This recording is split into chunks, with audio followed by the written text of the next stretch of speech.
की कहानी कैसी मोड़ पे। मेरो हस्बैंड को टी शर्ट म लगाइराख्छु बेला बेलामा। मेरो जिन्दगी हो, मेरो आँसु हो, मेरो फिलिङ्स हो, साला एक्सप्रेस पनि गर्नु नपाउने। यतिकै त म धेरै कुराहरू एक्सप्रेस गर्न सक्दिनँ है, बट कहिलेकाहीँ त इमोसन हो यार, फिलिङ्स हो यार। यसो सेट भिडियो बनायो, यसो भिक्स लगाएर यसो रोना धना गर। भिडियो किन बनाइस्, सेट भिडियो किन बनाइस्, खानु पाएनस्, लानु पाएनस्, तँलाई पैसाको कमी भयो, पैसा चाहियो, आइया। अनि के अरे तेरो चैनल बैन गराइदिम। यहाँ धम्की प्रभु प्रभु मेरो जिन्दगी। म पनि त मान्छे हो यार, मेरो पनि त इमोसन छ यार। खानु लानु पाए मैले दिनकै मासु माछा के खाइबस्छु है, त्यस्तो होइन नि त,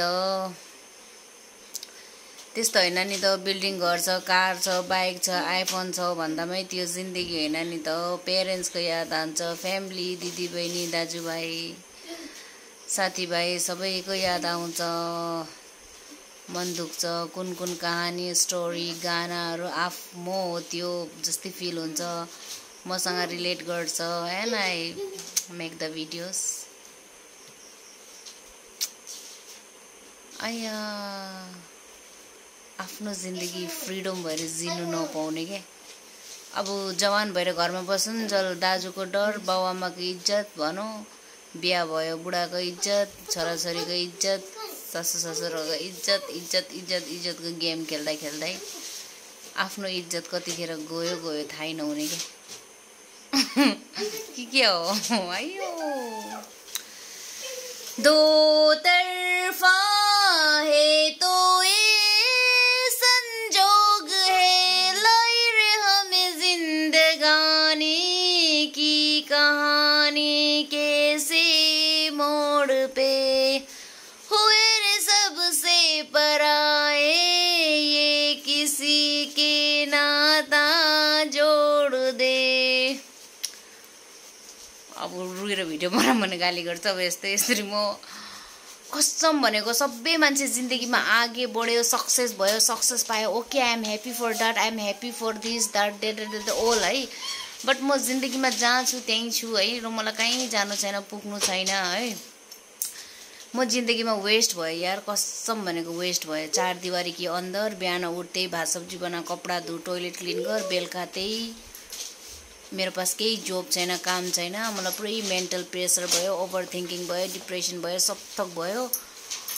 आया दुईटा बच्चा छ, डिप्रेसन भयो भनेर कुना पस्नु नपाउने। अब जब गर्न जाम भने 6 to 6 चाहिन्छ, 7 to 7 चाहिन्छ। बच्चाहरूको गाडी आउँछ 9:40 9:30 मा। यो केही काम नभएर मेरो यो खाली दिमाग शैतानको घर भन्छ, त्यही त भएन। पुरा ओभर थिङ्किङ भयो त मेरो त, पुरै नेगेटिभ थट्सहरू आउने। अब जब गर्नु जाम भने कहाँ जानु, म के गर्नु, काम छैन, दिनैभरि खायो बसो सुतो, आया हेल्थ पनि बिग्रियो, सबै थक बिग्रियो। अब भैँसीहरू पालौँ, पुरै गाईहरू पालौँ भने अब घाँस काट्नु ढङ्ग पनि छैन, सिकिहालिन्छ, काटिन्छ। गर्मीमा यतिकै त घरभित्र बस्दा त पुरा कालो भयो, घाँस काट्नु गयो भने त झन् चिन्दैन पनि होला। यतिकै त अस्ति नि भिडियो कलमा एकजना दिदीले मलाई हेलो भनेर बोलेको, हेलो ओइ त के भएको यस्तो कालो अरे, अलिक दिनमा तौरो भैँसीमा राख्यो भने के नि अन्तर हुँदैन अरे। आइया मैले त्यो दिदीलाई ब्लग हान्दै। I don't like people even insult me, it's hurt my ego and I love my ego, I give lots of priority to my ego.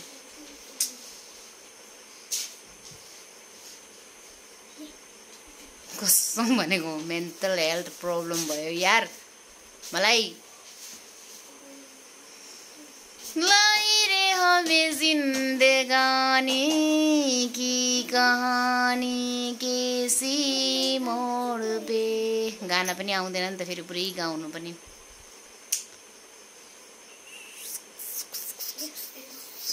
साला मेरो जिन्दगीमा सब थक भएको मान्छे पनि मै हो, र अहिले केही नभएको मान्छे पनि मै हो।